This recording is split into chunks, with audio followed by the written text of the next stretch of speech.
तो भी बेहतर उत्पादन है। अब बोलिएगा कैसे संभव है? तो आप लोगों को पता है इस देश में मिट्टी को उर्वरक शक्ति बढ़ाने के लिए जानवर हैं।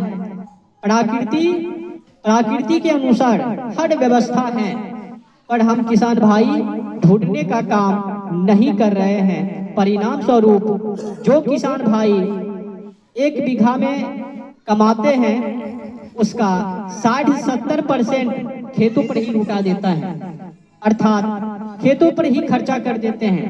बाकी कुछ ही 25 से 30% घर ले जाते हैं, जिससे घर परिवार बेहतर से नहीं चलता है। इतना ही नहीं, डीएपी यूरिया खाद को डालने से इतना ही नहीं और हानि है। हमारे देश का जो वातावरण है वो भी विशुद्ध हो रही है, पर्यावरण दूषित हो रही है, मातृभूमि बंजर हो रही है, और उस मिट्टी से जो अनाज उगती है वो अनाज भी विष ही उगती है। उस विष अनाज को हम लोग खा करके अपने उम्र को कम कर लिए हैं और तरह तरह की बीमारी का उत्पन्न कर लिए हैं। तो हम लोग चाहते हैं जो किसान भाई हैं स्वदेशी खाद बनाएं, आत्मनिर्भर बने और डीएपी यूरिया खाद का इस्तेमाल ना करें। तो जैसा कि हमने पिछले व्यवस्था में जिक्र किए, डीएपी यूरिया खाद का इस्तेमाल खेतों में ना करें। तो फिर सवाल उठेगा कि अगर हम डीएपी यूरिया खाद का इस्तेमाल ना करें तो क्या करें? देखिए, हमारे पास बहुत ऑप्शन है, फार्मूला है, हम कुछ भी डाल करके उत्पादन कर सकते हैं। जैसा कि अभी हम जीवामृत खाद, सर्वशक्तिमान खाद, घन जीवामृत खाद लगभग में 12 प्रोडक्ट खाद में उत्पादन किए हैं। तो सबसे अधिक महत्वपूर्ण जो विषय है किसान भाइयों को आत्मनिर्भर बनाना। देखिए, मेरा मूल उद्देश्य किसी को लूटना नहीं है, किसी को ठगना नहीं है, किसी से लेन देन करना नहीं है। मेरा और हमारी टीम का मूल उद्देश्य है कि किसान भाइयों को आत्मनिर्भर बनाना। तो आत्मनिर्भर किसान तभी बनेंगे जब स्वयं से खाद उत्पादन करेंगे। तो खाद कैसे उत्पादन करना है वो भी फार्मूला मैं आप लोगों को दूंगा। जैसा कि जीवामृत खाद को बनाने में क्या क्या सामग्री लगती है वो जान लीजिए। अगर मानिए 1 बीघा या 1 एकड़ खेत है तो 1 एकड़ के लिए 15 केजी गोबर, 15 केजी मूत्र, 1 केजी दाल का आटा जिसे हम बेसन भी कहते हैं, और 1 केजी गुड़ लेना है, गीला शक्कर, और 1 केजी मिट्टी लेना है। मिट्टी वहां से लेना है जहां पर खेती बाड़ी नहीं करता है। आप गाछी से ले सकते हैं या फिर पीपल हो, बरगद हो, उसके जड़ों से ले सकते हैं। 1 केजी, 1 मुट्ठी लीजिए, लगभग में 1 केजी आ जाएगा।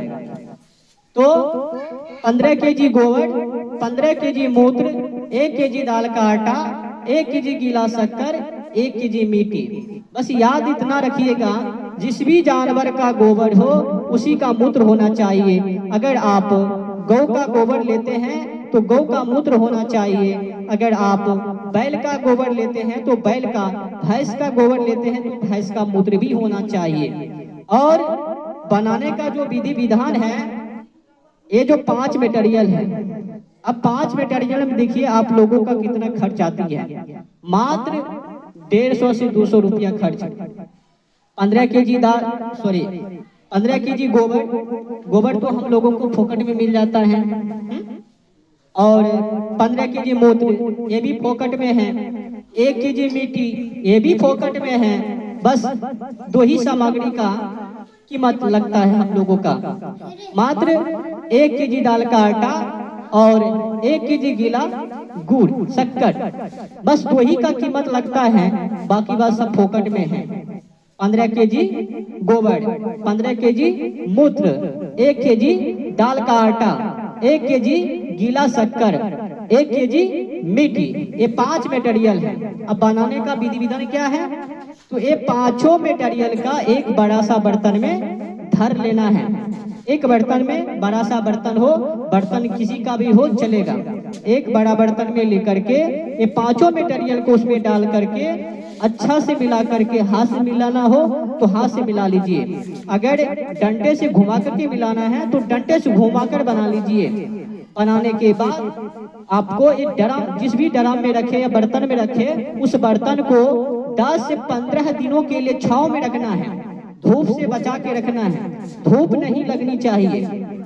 तो सीधा प्रकाश उस जीवामृत खाद पर ना पड़े, उससे बचना सबसे बेहतर है कि आप अपने बालकोनी हो या घर जहाँ पे छांव हो या पेड़ पौधा है उस छांव के नीचे रख दीजिए। तो 10 से 15 दिनों में एक खाद बनके तैयार हो जाता है। और ध्यान इसमें एक बात को और रखना है, एक दिन के बाद कर करके, आज मिलाया तो बीच में गैप करके अगले दिन उनको डंडे से हिलाना है, एक दिन के बाद कर करके।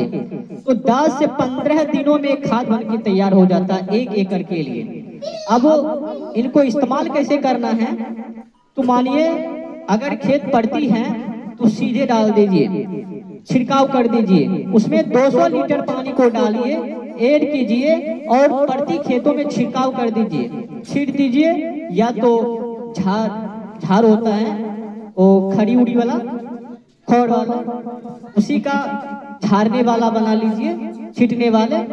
या तो जिस तरह से फौड़ा मारते हैं, धूल ना उड़े, धूल को दाबने के लिए पानी का छिड़काव करते हैं, उसी तरह से उस जीवा अमृत खाद में पानी 200 लीटर ऐड करके अपना 1 एकड़ में छिड़काव कीजिए। छिड़काव करने के बाद जुताई कीजिए, जुताई के बाद चाष करवा करके अपना जो भी पौधा है, जो भी आप फसल लगाते हैं, फसल लगाइए। बस ध्यान इतना रखिएगा कि 21वां दिनों में फिर से वापस डालना है, जितने बारी पानी डालना है पानी के साथ।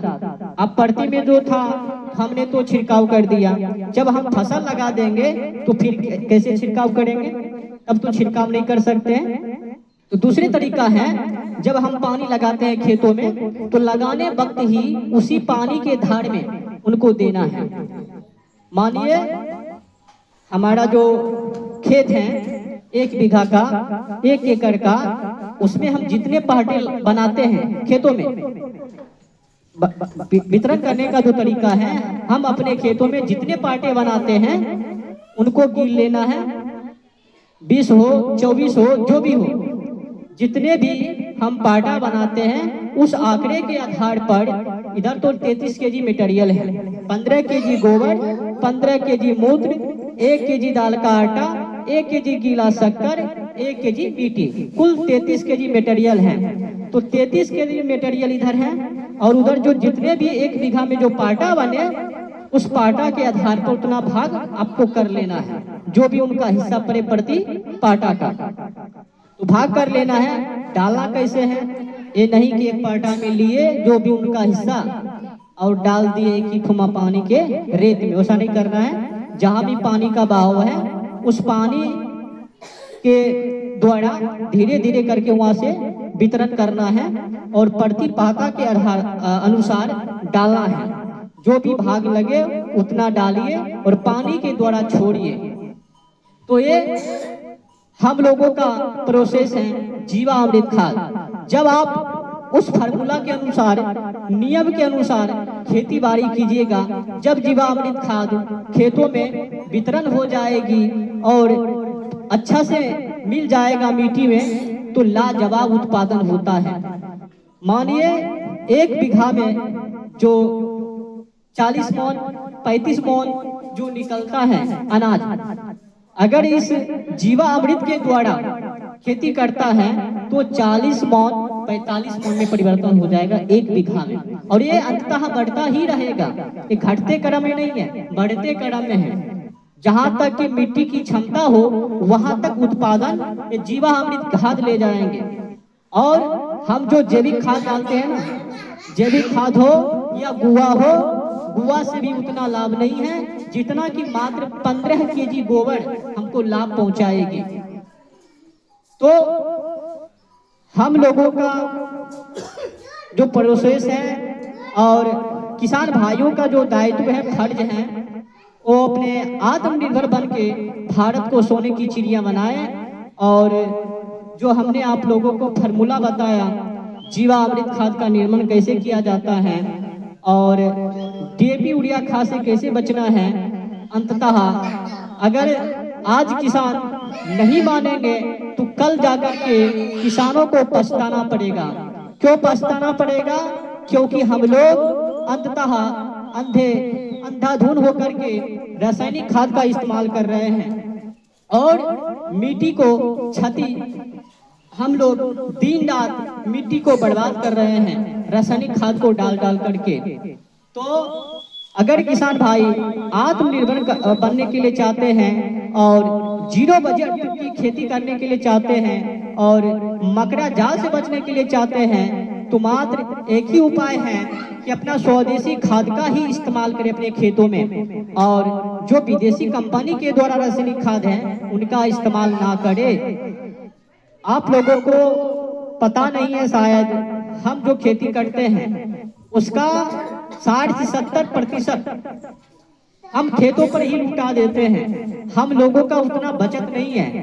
बचत की बात तो छोड़िए, साथ में हम मिट्टी को भी बर्बाद करते हैं, अपनी उम्र को भी घटाते हैं और नई नई बीमारी को भी उत्पन्न करते हैं। ढेर सारी समस्याएं हैं।